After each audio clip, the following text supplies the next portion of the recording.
Okay, so this is a really quick recap of Act 1, Scene 1 of Macbeth, and the most important thing to take from this is it's our first introduction to the witches, it's our opening scene, it sets the tone for the whole of the play, so it's really, really important that we understand exactly what's happening here. So a summary before we begin, we've got thunder and lightning crashing above the moors, we have three women that just appear. So we call them the witches, and when we talk about our context, three women meeting in the middle of nowhere in a very desolate place in a thunderstorm during Elizabethan era, they're totally witches, because why else would women be doing this? The fact that we've got thunder and lightning, the pathetic fallacy, again, witches can control the weather because context of Elizabethan era, things that we can't explain must be supernatural. We can't explain thunderstorms and the changes in the weather. It must be controlled by a supernatural being. So the setting alone is so crucial for our understanding of who the witches are and why they're so crucial to setting the mood. They then start to speak in this chanting, eerie tone. And as I annotate this with you, we'll realize that they tend to tick all the boxes of what the audience at the time would have known to be witchcraft. So really sets that ominous tone for the rest of the play. Let's have a look then as we move on. Okay. So we have here something I've already mentioned, but really important for you to note down. We have our desolate place. So the idea of if we're somewhere deserted, we're isolated. So we have our isolated location from the very, very beginning. That kind of sets really this idea of our mystery behind this scene. And obviously thunder and lightning, really important. I'm just going to do a link like that because thunder and lightning, we know it's supernatural. And that is our context because we can link that to our understanding, our historical context. Can't explain the event, must be supernatural. And then we go to this idea of the fact that we then have, if I just move down, when we're going to meet again is thunder, lightning, or in rain. So I'm just going to connect that to the idea of thunder and lightning. So the witches seem to only meet when the weather is bad. And we have, because this is our opening scene in our setting, a connection here and the idea of pathetic fallacy. Because we've got the mystery being created, which I've mentioned here, and we've got this dark tone. It's very ominous. Now, it's essentially setting the theme for the play, the foreboding atmosphere. So all things for you to put down on your annotations there. That's going to be important when we move down to then look at kind of further context of women. And you'll realize here that these women, they have no names. They're first, second, third witch. It might be interesting also for you to note here, a little bit of a fun fact, that no women ever had a name in Lady Macbeth. Sorry, in Macbeth. Lady Macbeth is an example. She is Macbeth's wife, so she's Lady Macbeth. We don't actually know what her name is. I want you to be thinking for those higher marks of why that might be. So we want to link this to the idea of the context. And you want to be thinking about women at the time, how women were perceived and treated, almost as if we don't have enough value and worth to be given a name. And it's the same with the witches here. They don't have a name. But again, adding to the mystery of this unknown being, this unnamed thing that just appears and disappears out of nowhere. Okay. And then we're going to kind of move across to the idea of them ticking things off of the list that would help the audience understand that we've got supernatural kind of elements at bay here. So when they're saying, when are we going to meet again? They actually then say, when the hurly-burly is done, when the battle's lost and won, and at sunset. So what they're doing in this section here is they're actually, they can see into the future. So the fact that they can see into the future, they know when they're going to meet again, they know kind of what is coming, they can be described as, trying to write that a bit neater for you, prescient. Okay, so they are prescient, they can kind of see into that future, and they know what's coming, and that ticks off another thing on the box of, well, if they can predict the future and see into the future, they're witches. So the audience would be really uncomfortable at this point. Then I want to look at how they speak. So you'll see here we've got battles lost and won, which is a bit of a random kind of contradiction there. And then we have the fair is foul and the foul is fair. So another contradiction there. Now, you can call these, you can go with an oxymoron if you want to, or we can describe this as a paradox.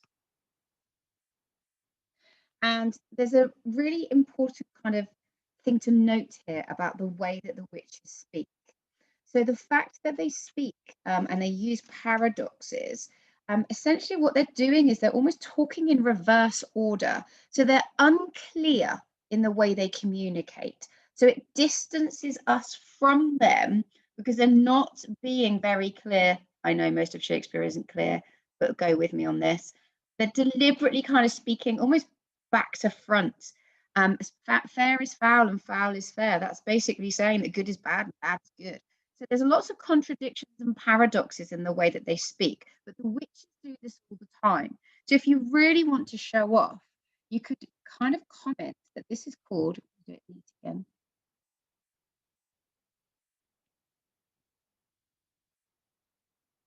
Not that neat, sorry. So we've got chiasmus here, which is when you talk in reverse order. So the battle's lost, it's won. Fair is foul, foul is fair. The paradoxes that are going on there, the reverse order of their speaking, and essentially that's to create that distance and that element of confusion for us as an audience. So all linking to this idea that they fit and tick the boxes of being supernatural. Okay, another key one. I'd like to think about here the setting of the sun. So the next time they meet, it will be at sunset. So we have here this symbol which runs throughout Macbeth of light versus dark, of good versus evil. And if you link that back to the idea about the thunder and lightning, and the next time they're going to meet is thunder, lightning, and rain, and the next time they meet, we don't know maybe when, but we know it's going to be in darkness at the sunset. It's all adding to this one overall idea that they are something to be feared, something to be wary of. They're meeting in desolate places. They're meeting as a group of women in the dark. Massive red flags being thrown up here about these witches, because it's just not women do what women should be doing. And then I want to move on to this idea. Sorry, before I do that, remember, upon a heath is like a deserted land, a wide landscape. Think of the Lake District, the Scottish moors. So that's linking to this idea of them only meeting in secret in desolate places as well. And then this is my favorite bit. We have this final bit that confuses a lot of people, but we must remember that in terms of our context again, Elizabethan era, we believe in witches, we believe in witchcraft. And one of those things that we need to tick off those lists is the fact that they can speak and communicate with animals. And what we have here is that it completely changes. They're talking about Macbeth, and then it's like, oh my goodness, quick, my cat's calling me. I'm on my way. Hold on a moment. And then Paddock, which is basically in the shape of like a toad that she has, is another one. Oh my goodness, quick, I'm coming. So the fact that they're communicating with their animals, how do you do that? I have no idea. Supernatural, they must be witches. So it's building up this picture. They're ticking off all of the boxes. So here we have speaking to animals, but there's an extra bit of context that I haven't explained before. So I'm just going to mention here, further context, yes, of course, we're speaking to animals. So, of course, there's got to be some witchcraft going on. But actually, there was a belief, bit of Harry Potter here. We've got shapeshifters, this idea that you can turn from one thing into another thing. And it was believed that demons would be able to turn themselves into animals, and all witches, because they are from the devil, had demons and were able to communicate with spirits, with evil.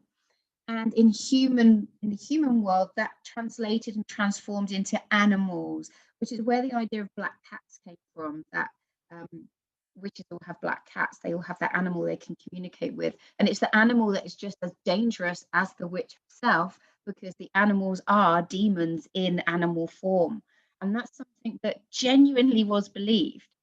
So the fact that they start communicating and almost putting their animals out, oh my goodness, my animal's calling me, I must leave, it sort of puts them on a pedestal. So it's important to them. Ticking off another box. And then I would like to just talk about rhyming couplets. So we have here, when are we going to meet again, thunder, lightning, or in rain? So it opens with a rhyming couplet, and then you'll see at the end, fair and air. So it ends with rhyming couplet. And you'll see that it's here as well. I know this is getting messy. You'll be neater. So rhyming couplets, why? Why have them speak in this paradox half of the time and then sometimes in rhyming couplets? And I think it's important to note here that the couplets is this idea of being a couple and one, and that's quite clear in Shakespeare. You think about Romeo and Juliet, and they're in love and they talk in couplets and finish each other's couplets. So why on earth would we have supernatural, the witches, speaking in couplets? Because that doesn't match sort of what we say in other texts. And I think here, your opinion, but if we're going top marks again, we want to be thinking about why. What does this tell the audience? What's Shakespeare trying to do? And I personally think we open with a rhyming couplet and we end with a rhyming couplet. So there's an idea that these women are together, they're seen together, they communicate as one, they are seen as that combination. But you'll know, because we've talked about that, because it's at the beginning and the end, we then have our cyclical structure. So the witches, they kind of start and end in the same way. And that actually makes me think that's the imagery of a circle. And when witches are chanting and casting spells, they might be standing in a circle. So we have them speaking in that cyclical structure. So there's this whole image and idea of circles coming out of this scene. And it's another thing that we tick off the list of witchcraft and performing spells and being in circles. So there's another way we can link what's being said in the text to the context that we know and understand. And finally, probably one of the most important or well-known quotes, fair is foul and foul is fair. Hover through the fog and filthy air. So let's have a look at fair is foul and foul is fair. So essentially, another paradox here. If you haven't made a note of that one, good is bad and bad is good. That's basically what they're saying. So this is going to link to another theme of appearance versus reality.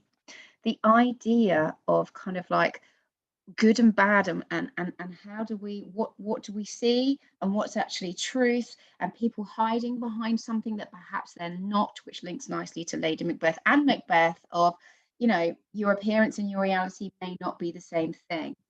So that paradox is really clever there, of that fair is foul and foul is fair. Then we have hover, kind of last thing on our tick list for showing that they are supernatural beings, because they're flying on broomsticks. That's our modern interpretation. The fact that they're hovering, you can't hover. So something about you that's a bit dodge. So hovering ticks off another thing on our list. But then we come back to the fog and the filthy air, which links back again to the pathetic fallacy at the beginning and this overall idea that these witches will only meet in darkness, in dirt, in storms, and this idea of danger. And it's that foreboding atmosphere, it's that ominous tone being created of darkness, deadly, dangerous events, which is the whole of Macbeth. The setting here is so important for our opening scene. And I think that's going to be this idea that they meet in the fog and the air is filthy. Maybe they're creating that filthy air because they are dirty and they are supernatural beings. So they're not going to be meeting on a sunny day at a park, all clean and fresh, because that doesn't match that stereotype and that belief at the time of what witches were. So just sort of think about how to annotate a text. What do you want to say about it? And then link it to the context that we have got. And essentially to finish then, they're the key things on the tick list of what the witches show. They can see into the future, they're deceptive, they can control the weather, they can speak to animals, they can fly, they're meeting in secret. So there's tons there to talk about.